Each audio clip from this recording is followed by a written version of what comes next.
Representative Purcell, would you like to move your bill? Yes, Madam Chair, I would like to move House File 1012 to be laid over for possible inclusion in a future bill. And Vice Chair Purcell, I believe you have an author's amendment. Would you move the A1 amendment and explain it for the committee? Yes, thank you, Madam Chair. So the A1 amendment was made after having some conversations with the Department of Natural Resources, the Environmental Quality Board, ATV Minnesota, some of my colleagues. So we changed the time in which to bring the public into the planning process to try to streamline that still early enough that public input is important, but not so early that it might cause unnecessary disruption.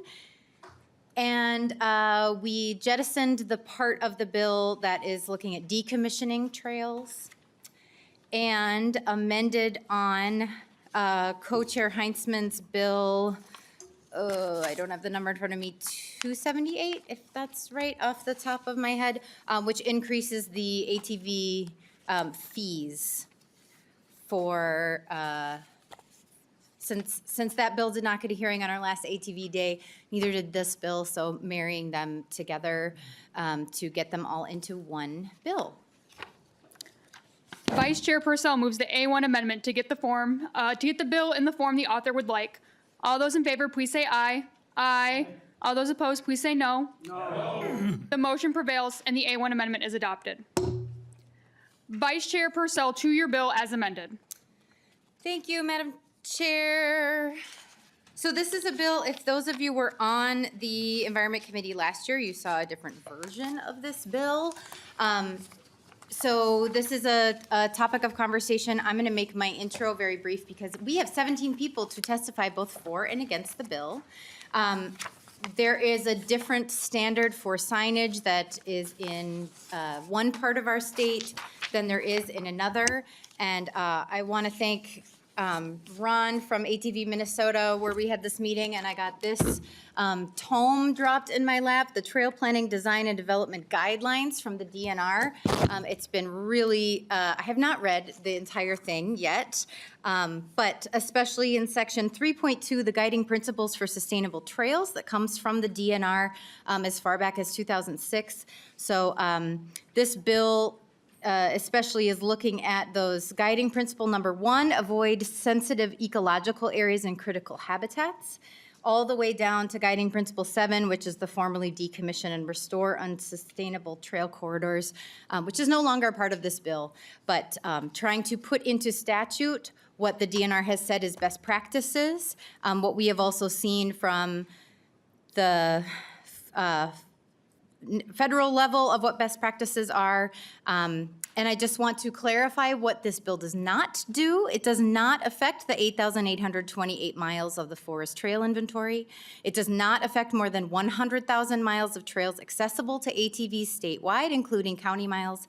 It also does not affect the hunter exemptions. So our current law regarding signage on trails is different north of Highway 2, which is where 70% of our state's public lands reside. So that's the section of the state where there is a trail, it looks like an ATV trail, it's considered a trail unless it is marked closed, versus in my part of the state, it is only a trail if there's a sign that marks it as such. So what this bill will do is unify the policy for ATV trails across Minnesota. I'd now like to turn it over to our 17 testifiers. Thank you. Thank you, Chair Purcell. Testifiers, you will all have 1.5 minutes. I will, there are a lot of testifiers. I want to give everyone a chance to make their voices heard. So please keep your testimony to 90 seconds. If you go beyond that, I will cut you off. First on the list is Susan Schubert from the Minnesota Public Lands Coalition. Please state your name for the record and proceed.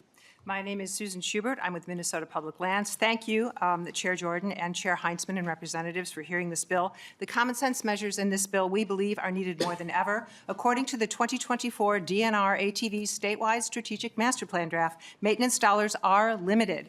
And DNR also stated in its 2023 10-year capital needs report that it had a maintenance backlog deficit of $480 million for trails and roads.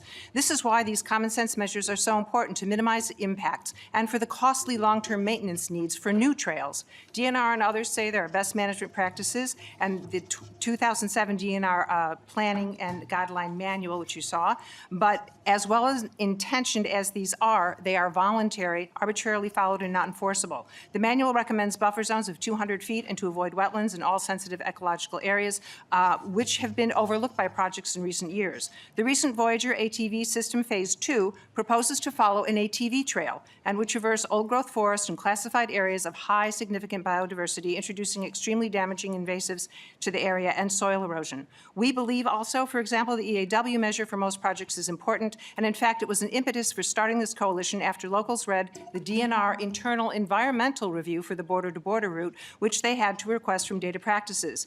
To their disbelief, this report said the route would cross several trout streams. Locals knew the facts were that 27 trout streams would be crossed 61 times in one county alone. These are common sense measures that would help provide public transparency and help to protect the legacy of public lands for all stakeholders and future generations. Thank you. Thank you. Next on my list is Willis Madison, and on deck is Commissioner Kelly Applegate. Welcome to the committee. Mr. Madison, please state your name for the record and proceed with your 90-second testimony. Thank you, Madam Chair, members of the committee. My name is Willis Matson. I'm from Osage, Minnesota. I'm 81 years old. I was raised on a farm and hunting and fishing, but asthma kept me from farming, so I went off to college and got my master's degree in ecology. My career was as a regional director for the Minnesota Pollution Control Agency. Scientists' opinions these days aren't respected as much as they used to be, so the common person's thoughts and opinions and observations seem to have more value. So I'm here today as an ATV owner, as a hunter, as a farm with my farm kid, Cat Han, and speaking not so much from textbooks, but from my experience. My mother's favorite birds, wrens, bobolinks, meadowlarks, and bluebirds have virtually disappeared. Ducks and geese no longer darken our skies like they used to. And I don't catch as many fish as big and as many as I used to either. And have you noticed that bug screens aren't needed on cars like they used to be back in the 50s? This is because we've lost or chopped up habitat into too small fragments, with all manner of streets and roads and highways, power lines, pipelines, cables, ditches, and yes, ATV trails. We've trampled too much of our forests and our grasslands, and we've stressed our lakes and wetlands to death. We've strewn invasive species all across the landscape that compete with our natives. Like all forms of motorized activity, ATVs all over make all these problems worse because the effects are cumulative. Trails both take up and chop habitat into and produce dust, noise, and erode trails and pollute streets and lakes. Thank you ATV for your spread- testimony. Thank you. Next on my list is Commissioner Kelly Applegate, and then next on the list, we're going to go to some Zoom testimony. Welcome to the committee, Commissioner Applegate. Please state your name for the record and proceed with your testimony. Anin Buju, Miskowaskin, Indigenous, Magizi and Dodame. I'm from the Mille Lacs area. My name is Kelly Applegate. I'm the Commissioner of Natural Resources for the Mille Lacs Band of Ojibwe. I'm here to testify in support of House File 1012. This bill is designed to preserve and protect wetland areas and natural habitats, including our sacred monomen, or what we call wild rice, and other sensitive areas from the impacts of motorized off-highway recreational vehicles across the state. As of April 2024, the state of Minnesota has recorded 522,000 motorized off-highway recreational vehicles. The state continues to issue permits for expanding trail systems and allocates grant and aid funding for the creation of additional off-highway vehicle trails that may be located near reservation lands and ceded territories where tribal members have federally protected hunting, fishing, and gathering rights. This activity has several acknowledged environmental impacts that threaten our delicate ecosystem.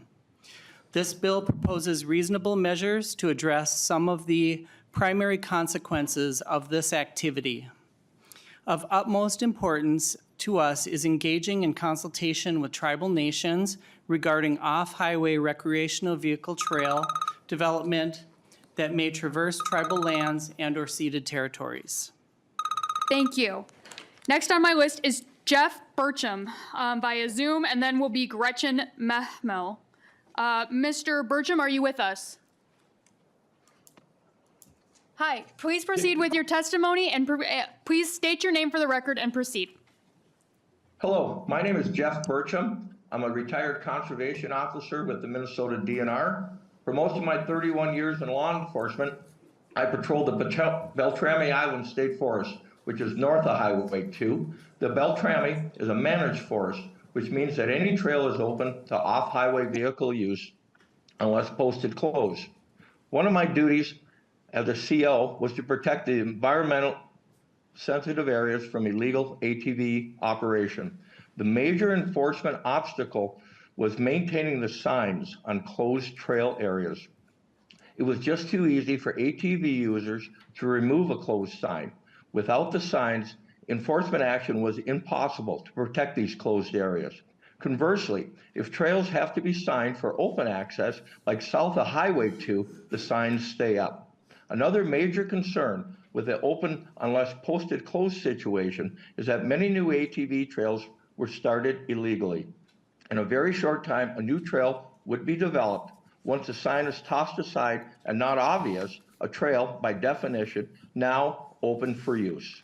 The reason for there are so few violations on the books north of Highway 2 is because of enforcement efforts in a so-called managed forest is almost impossible. My recommendation as a former enforcement officer is to simplify the state's regulations and make it statewide that all trails are closed to operation unless designated and posted open for off-road vehicle use. This is what this proposed legislation does. Thank you. Thank you. Next on my list is Gretchen Mehmel, also via Zoom. Hello. Hello. My name is Gretchen Mamel, and I am speaking in support of this bill. I retired from the DNR in 2022 as the manager of the Red Lake Wildlife Management Area. I've had considerable experience in managing both motorized and non-motorized trails. My former work area is within the Beltrami Island State Forest, which is currently classified as a managed forest where every trail without a sign specifically marking it closed is considered open. And this is true whether it is by design or by default in cases where the trail was created illegally by cross-country travel or where the trail closed sign was removed by a user. This is a problem that causes damage to our forests and costs a lot of time and labor for DNR staff to manage in terms of replacing signs, repairing damaged areas, and having to place physical barriers across closed trails where signs keep disappearing. With this legislation, field staff can instead focus on making a high-quality off-road vehicle system. Making trails open for motorized vehicles where their use is appropriate and does not cause any damage is never a problem. These trails provide good access for people using motorized vehicles as they are on high ground with soil that can sustain motorized traffic and allows for a much better managed system of trails. Marking trails open for use rather than closed provides ATV and other off-road riders with the well-managed trails they desire. This bill does that, and it also would unify state policy north and south of Highway 2. Thank you. Next on my list is Bruce Anderson. After that will be Amadeo Baino. Mr. Anderson, please state your name for the record and proceed with your testimony. Thank you. My name is Bruce Anderson, and I'd like to thank the committee members for the opportunity. I'm representing the Wildlife Society. I'm retired, but have had 34 years experience with the U.S. Forest Service as a wildlife manager and recreation program leader, and 4 years with the DNR as an assistant wildlife manager. I have a considerable experience in managing both motorized and non-motorized trails in Montana, Idaho, and Minnesota. Our primary concern is motorized impacts on wildlife, and we view and support this bill as a means to minimize those impacts. This legislation takes nothing away from the current ATV user. According to DNR data, there are over 101,000 miles of roads, trails open to ATVs on public lands.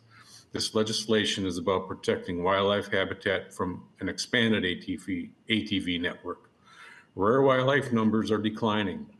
The DNR now lists over 570 species of greatest conservation need, a 96% increase from 2005.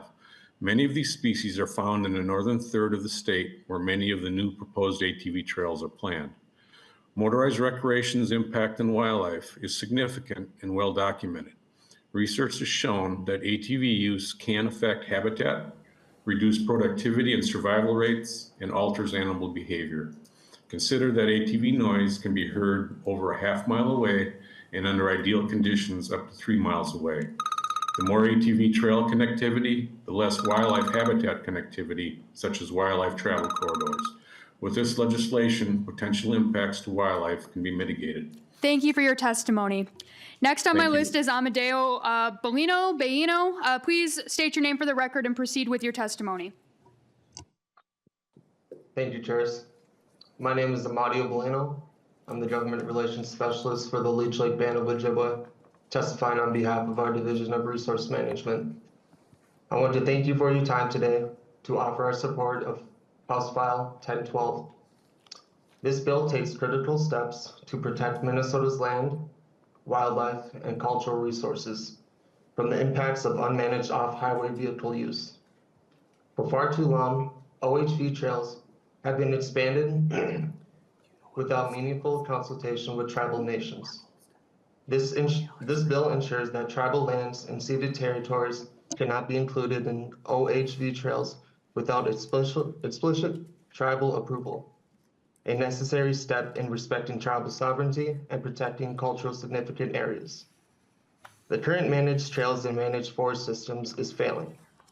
Note that Highway 2, every trail is open unless posted closed, which encourages illegal trail creation and prevents conservation officers from citing riders unless a closed sign is posted. This bill moves towards unifying state policy by requiring clear mapping in designated trails. This bill does not restrict the use of trails. Leech Lake Band of Ojibwe is in support of recreational use. We support this legislation because it makes trails use more responsible, sustainable, and respectful of the land. This bill is necessary for long-term land stewardship. Thank you So for your Leech Lake testimony. Next on my list is Ron Potter from ATV Minnesota. Next will be Commissioner Rick Gudermont. But in the meantime, Mr. Potter, please proceed to the table. State your name for the record when you're ready and proceed.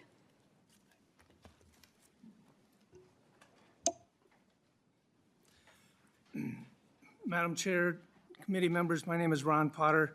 I thank you for the opportunity to speak here today. I am the current president of the All-Terrain Vehicle Association of Minnesota. Our association, along with just over 70 clubs, work diligently as volunteers to provide, manage, and sustain ATV riding opportunities across the state. I'm here today representing our 14,000 members from across the state of Minnesota, expressing our strong opposition to House File 1012, which threatens the responsible trail development and maintenance that we've worked so hard to establish. I want to speak briefly about the process we've used to establish maintain these multiple-use trails. For 37 years, I worked as Department of Natural Resource with Parks and Trails Division. In 1995, I was hired as the department's first off-highway vehicle program manager. At that time, the DNR was working with the state legislature and other land managing agencies in the state to develop a process for managing OHVs. With your assistance, we created forest classifications, then nearly spent 10 years, several $1 million, and thousands of hours inventorying every state forest, determining the number of forest roads and trails in those forests, which forests should be classified in what classification, which roads and trails should be open and which ones should be closed. During that time, the DNR also developed a 7-step process for new trail development that must go through before it is funded and can be developed. In conclusion, I ask that the OHC development in Minnesota is very thoughtful and a very regulative activity. For this reason, ATV strongly opposes File 1012. Thank you for your opportunity to speak today. Thank you for your testimony. Next on my list is Commissioner Rick Gudermont. Please correct my pronunciation of your name. Spot on. Proceed with your testimony. Okay. Madam Chair and committee members, thank you for the opportunity to speak today. My name is Rick Gudermont, and I am now serving my 34th year as the Lake County Commissioner. I am also speaking on behalf of the Northeastern Regional ATV Joint Powers Board, which includes Lake, St. Louis, and Coochin counties. Together, we have worked diligently to develop and maintain ATV trails responsibly, ensuring that they support our local economies, enhance outdoor recreation, and protect our natural resources.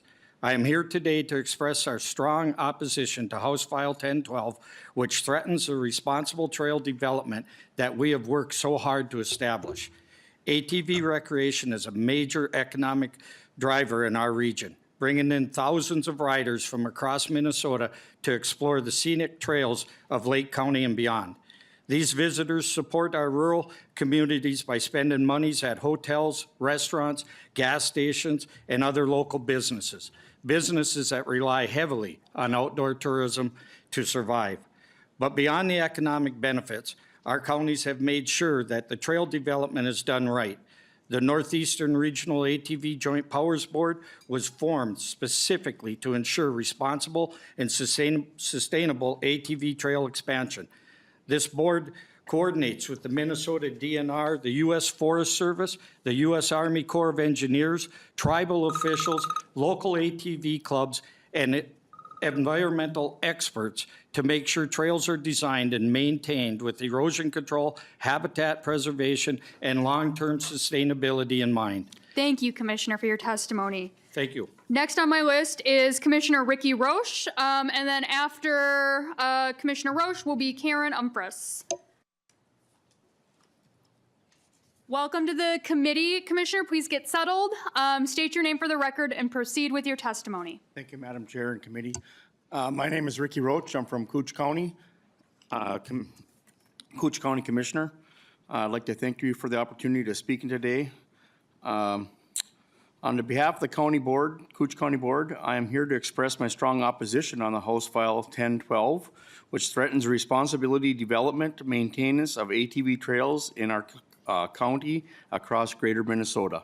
The ATV trails are a lifeline of for our rural economic. In the partnership with Voyager Country ATV, Cooch County has worked to develop and maintain a trail system that boosts tourism, supports local businesses, enhance access to public lands, and for residents and visitors alike. The trails connect communities like International Falls, Little Fork, Big Falls, and surrounding areas, bringing thousands of riders to our local hotels, restaurants, gas stations, small businesses, which many of them rely on the ATV and outdoor tourism to stay afloat. Beyond the economic benefits, our trails developed environmentally stability in mind. Our county follows strict DNR permitted processes, utilizing erosion control measures and conducting regular inspections to ensure responsible trail riding use. Our county forests are already certified and stable, and local ATV clubs and volunteers play active role in trail maintenance conservative. This bill proposes 300-foot buffer zone and potential decommissioning of trails would disrupt systems already working, unnecessary limited access for outdoor riders, hunters, and outdoor enthusiasts. Thank you, Cooch County Commissioner, for your opposes- testimony. Thank you. Next on my list is Karen Umphris. After Ms. Umphris will be Karen Graham. Welcome to the committee. Please state your name for the record and proceed. Hello, my name's Karen Umphris. I'm with the Amateur Riders Motorcycle Association. We are dirt bike riders and other outdoor enthusiasts. Thanks for allowing me to come here and testify. A couple years ago, my husband was sitting on West Bush Lake Road and his car started to shake, similar to, he's from Northern California, a major earthquake. And he looked and there was a major compact vibropack system working on putting in the West Lake non-motorized paved trail. This bill masquerades as common sense and is an actual anti-access, anti-motorized bill. The fact that it doesn't include any non-motorized trails, which the construction of is much severe than any motorized trail construction, included as part of the EQB EAW requests of 1 mile only, shows the focus of this bill as being anti-motorized. They also have given you a lot of information that can be misleading, mislabeled, such as talking about the border-to-border trail, which is a highway licensed vehicle route that uses cars, trucks, things. And yes, it has bridges that cross trout streams, but it doesn't do any damage to the trout streams, and ATVs are not allowed on that particular route. It also shows you pictures, but it doesn't distinguish between whether those pictures are bear raiders on forest lands or actual trail systems, or if the trail is trail braided or not. So I appreciate you to oppose this particular bill. Thank you so much. Thank you for your testimony. Next on my list is Karen Graham. After Karen will be Terry Snyder. Welcome to the committee. Please state your name for the record and proceed with your testimony. Thank you, members of the committee. I'm Karen Graham, a homeowner at Eagles Nest Township of about 350 homeowners. I speak for House File 1012. This bill provides for motorized recreation while recognizing the needs of people living near or on the trail. Eagles Nest exemplifies the need for this legislation. A local club announced a proposed ATV trail that was already designated the main route on printed and online maps. The board voted no with resolutions in response to local concerns. The club went to the county. Other cities, townships, and tribal governments have similar troubles. This bill brings local governments and OHV organizations together to include local knowledge early in the state or grant-in aid process instead of at the end during a general call for public comments. Bike trails in Minnesota are successfully planned with informed communities. The MnDOT manual emphasizes early collaboration to create trails aligned with local values and priorities. Eagles Nest is an example of this engagement in action. The community was informed of a proposed bike trail to get their input. Regular updates and feedback followed in collaboration with the board. Bike and OHV riding are recreational opportunities. House File 1012 adapts the procedures in the state and DNR grant and aid program to include early contact and ongoing collaboration with local governments following the MnDOT process. Thank you for your support. Thank you for your testimony. Next on my list is Commissioner Terry Snyder. After Commissioner Snyder will be Tim Spreck. Welcome to the committee, Commissioner. Please restate your name for the record and proceed with your testimony. Thank you, Madam Chair, committee members. My name's Terry Snyder, County Commissioner, Itasca County. A little background, 31 years law enforcement, retired, and fourth term as County Commissioner. I am here today in opposition to House File 1012. Please reference a letter that was sent by the Itasca County Board. It's in your packet. Itasca County is home to more than 740 miles of snowmobile trails and 390 ATV trails, all of which are connected regionally to all of our neighboring counties. These trails are the central way of life and for our local tourism economy. Itasca County sees an annual tourism revenue of more than $100 million. 1,500 hospitality jobs are created as a result of this, and $6.5 million remitted to the Department of Revenue in sales tax. Itasca County, since 2003, has created a process which is mandatory for all clubs to follow and for trail development that requires permitting with the DNR, MPCA, and obviously any county or local rules that apply. This bill will set back decades of work and put vital tourism and recreational interests at risk. Moreover, the proposed 300-foot buffer restricts the ATV trails near waters and wetlands. It's unnecessary and it's excessive. In place of this bill, Itasca County supports a collaborative, evidence-based approach to trail and land management. That approach must be balanced and accessible with conservation. Thank you. Thank you for your testimony. Next on my list is Tim Spreck. After that will be Catherine Neuschler. Welcome to the committee, Mr. Spreck. Please state your name for the record and proceed with your testimony. Good afternoon, members. And Madam Chair, my name is Tim Spreck. I'm speaking today for the Minnesota Trappers Association.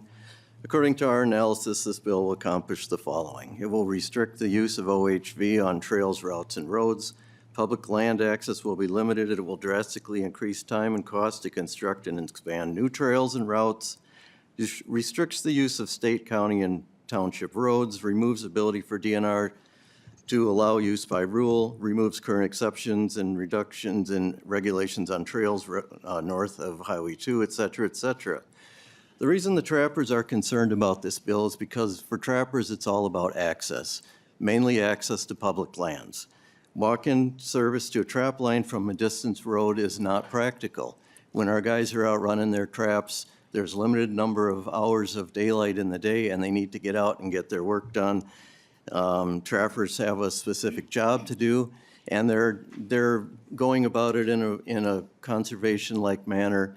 And I think we have to be very cautious when we lump all users of ATV trails and OHV trails as a guy who maybe had a few too many beers and is out ripping up a wetland. This is not the case. And let's make sure that we're providing the access that these folks need to do their job. Beaver control for nuisance beaver is critically important. They have to be able to get in there to do their work. So with that, Madam Chair, thank you for the opportunity. Thank you for your testimony. Next on my list is Kathleen Neuschler. Please state your name for the record and proceed with your testimony. Thank you, Madam Chair. My name is Catherine Neuschler. I'm the Executive Director of the Minnesota Environmental Quality Board. So as noted, this bill does direct the EQB to change our mandatory category rules around recreational trails to cover the construction or expansion of trails for off-highway vehicles. I do expect that rulemaking will be very complicated due to the relative rarity of categories that require review for any project due to the complexity of the existing rules and due to the interest in this issue that we see here today. So my concern with the initial bill was the short time frame to make those rules, and I want to thank the Representative Purcell for making the change in the author's amendment, which would put us back to the 18-month timeline generally prescribed for legislatively mandated rules. Thank you. Thank you for your testimony. Last on my list is Laura Prius from the Minnesota Department of Natural Resources. Welcome to the committee. Please state your name for the record and proceed with your testimony. Good afternoon. My name is Laura Preuss. I'm the statewide programs and planning manager for the DNR's Division of Parks and Trails.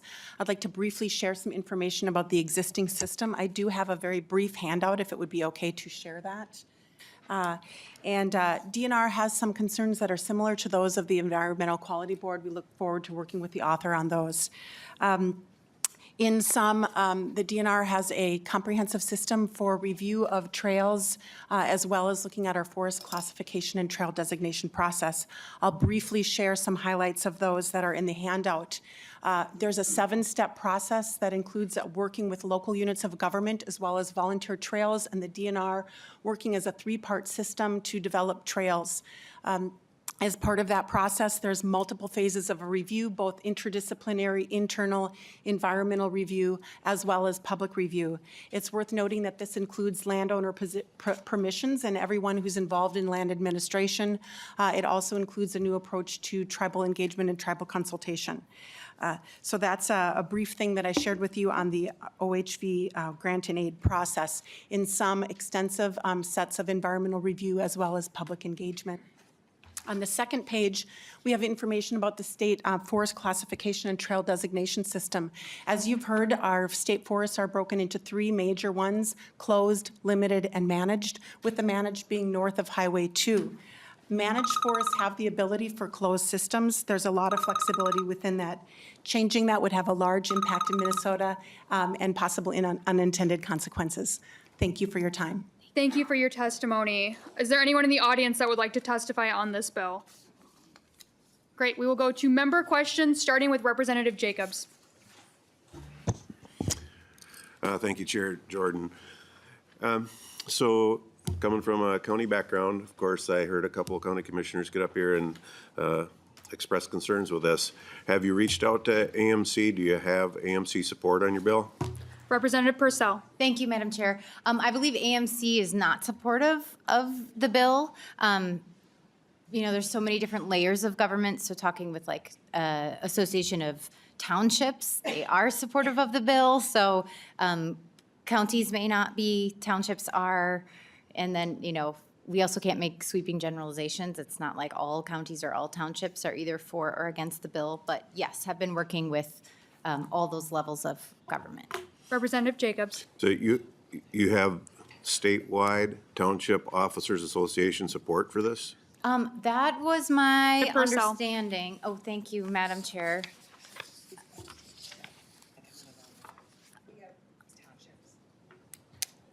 It looks like there is somebody approaching the testifiers table. Please state your name for the record and please try to help us answer this question. Thank you, Madam Chair. My name is Shep Harris. I'm here on behalf of the Minnesota Association of Townships, and Representative Purcell is correct. The Minnesota Association of Townships does support the bill, especially the local engagement piece. Out of principle and philosophy, they always believe in local control, and they believe, especially in some past experiences, especially dealing with the development of the border-to-border trail, that having an earlier engagement in the planning process would be helpful. Thank you. Representative Jacob, follow-up. Yeah, so explain to me how if the state enacts regulations, how does that support local control? It seems like it takes local control away. Representative Purcell. Thank you, Madam Chair. So this bill is trying to enact some of the pieces that are best management practices that the DNR itself says for this trail development process, which is getting that local control during the process and in fact earlier in the process to get that feedback from the locals. So we would be making a state law to put into statute what these recommendations are from the DNR, and that would be to get that local control. Representative Finke.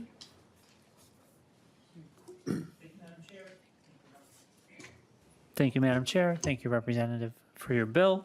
I have a couple of short, quick questions, and then I have a more elaborate one. But I just want to, we heard a lot of testimony, we heard a lot of stuff, so I just want to make sure that we understand that the amendment took all of the decommissioning trail stuff out of the bill. Is that correct? Representative Purcell. Yes, thank you, Madam Chair, and Representative Finke, that's correct. Representative Finke. Thank you. And then the bill also took out anything that had to do with hunting exemptions or that kind of quote-unquote interference. Representative Purcell. Thank you, Madam Chair and Representative Finke. This bill, as written, my understanding and working with this is it does not remove any of the exemptions for hunting. Representative Finke. Okay, so I appreciate that. Thank you, Madam Chair, because it does sometimes get hard to scale to the level of what we're actually talking about in the language versus what we are talking about on a sort of higher level cultural conversation, right? Because this is really a cultural conversation that we're having, not so much is the law here good or bad? Frankly, I don't think that's what we've been talking about. We're trying to make sure that we have various cultures being able to access spaces in a way that is meaningful for them. And the one thing I did want to kind of point to, because what we heard from a few of the, especially from the county officials, was the economic impact of having this sort of different rules that come with accessing these public lands above Highway 2.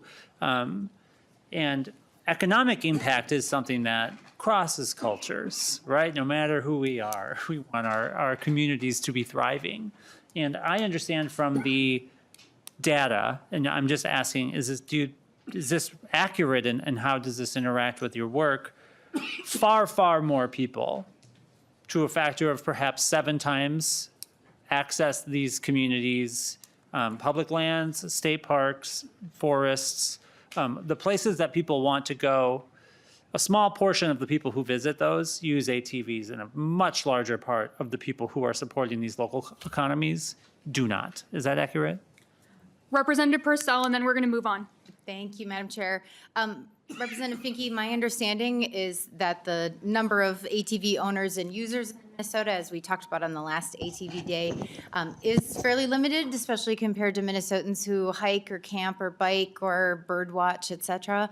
And I think it's looking at all of those economic impacts that we heard from the counties, which is really important. I used to live in Lake County. I used to live in Cook County and Cass County, and that is an important part of the economy.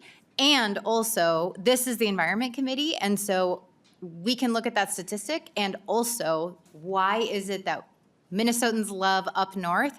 It's because of the environmental integrity and quality that's there. And so trying to strike a balance between both of those things is the hope.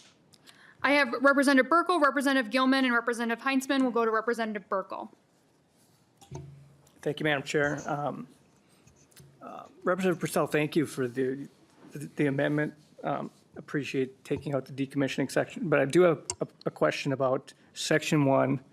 If I'm understanding correctly as I read it, I'm curious about the language surrounding the Commissioner of Agriculture or a county containing the noxious weed section. Do you know where I'm at? Be 2.8, 2.9. I'm assuming that's still in the bill. That's not in the amendment. Do you have any sense, or maybe there's someone with the Department of Ag could explain or answer the question about how many counties that would entail with noxious weeds? I'm curious. Representative Purcell. Thank you, Madam Chair. I would love to phone a friend if anyone can I would too. answer Co-Vice Chair Burkle's question about lines 2.8 through 2.10. Okay, let's put a pin in that. While somebody approaches, we'll go to Representative Gilman, and then we'll come back to Representative Burkle. Representative Gilman. Thank you, Chair. So just a few weeks ago, we had ATV hearings as well. And Ramsey County, I heard, had the most registrations for ATVs. Did you know that to be true? Representative Purcell. Thank you, Madam Chair. I believe it's Hennepin County. Or, sorry, Hennepin? Hennepin? Okay. Representative Gilman. Thank you so much. Again, so I just think about Minnesota, about having fun, about getting together, creating community, and making memories. And so I just want to know, like, with private citizens traveling, we talk about the economic impact, and just how hard things have been to recover from just what happened just a few years ago with things being shut down. I just want to know, will you engage more with folks that are opposed to this, knowing that their livelihood could be impacted, you know, if this bill were to become law? Representative Purcell. Thank you, Madam Chair. Thank you, Representative Gilman, for that. This is a public invitation to people in the room, people who might be listening, would love to engage further. And in fact, I think, hearing testimony from 16 folks, fairly evenly split, I think that shows that there is a lot more work and conversation to do on this. And I'm happy to engage in that. Thank you, Representative Purcell. My understanding is the bill is being laid over, so hopefully we can answer Representative Burkle's question, maybe offline since no one's approaching, and then we can continue to work on it, but I'll go to Representative Heinzman to close. Thank you, Madam Co-Chair. Members, this bill has zero bipartisan support in either chamber, at least at the moment. I was checking. And just based on the testimony from those that in many cases traveled quite a distance to get here, and from agencies, I think they would concur, Representative Purcell, with your just moments ago assessment that there is a lot of work that needs to be done on this if it ever was to have bipartisan support, which I'm not entirely sure that we have the time to do that, but I hope that there is.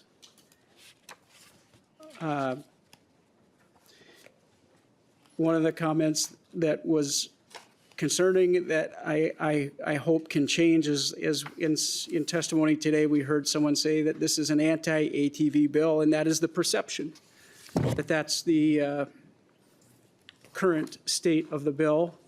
And as Representative Gilman was just saying, ATVs travel to greater Minnesota from metro communities, and it's a heck of a job. And the folks in this room, a lot of them with the shirts on are probably trail ambassadors, those that are out there trying to make sure that our trails are safe and that signage is protected. And these people care about our ATV systems. They spend countless hours policing themselves, training operators, working with kids. And they're the reason that we have the trail systems that we do currently have in Minnesota. When they come in numbers like this and show up and are passionate about their opposition to this bill, I hope that members are paying attention. Nothing further.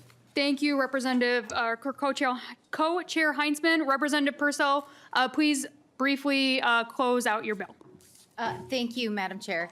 And I want to thank all the Minnesotans who provided testimony, written or in committee, to my colleagues for such an interesting and important discussion on the topic. The quote, "The placement of any trail on the landscape has an ecological impact. The challenge is to keep those impacts to a minimum while providing the desired trail experience. All trails should be conceived as low-impact recreational experiences with a built footprint only as needed." This is from the DNR's own guidelines, along with their 7 guiding principles for sustainable trails. I have been honored to work alongside dedicated Minnesota residents, working on a volunteer basis, because this is a very passionate issue for so many of us. And we have seen these concerns be exacerbated more in recent years, and I plan to continue working on this next biennium and beyond. And so I welcome the conversation and promise to dedicate myself to that dialogue with stakeholders who want to discuss this sort of legislation. Thank you, Madam Chair. Vice Chair Purcell renews her motion that House File 1012 as amended be laid over for possible inclusion and discussion in a future bill. The bill is laid over.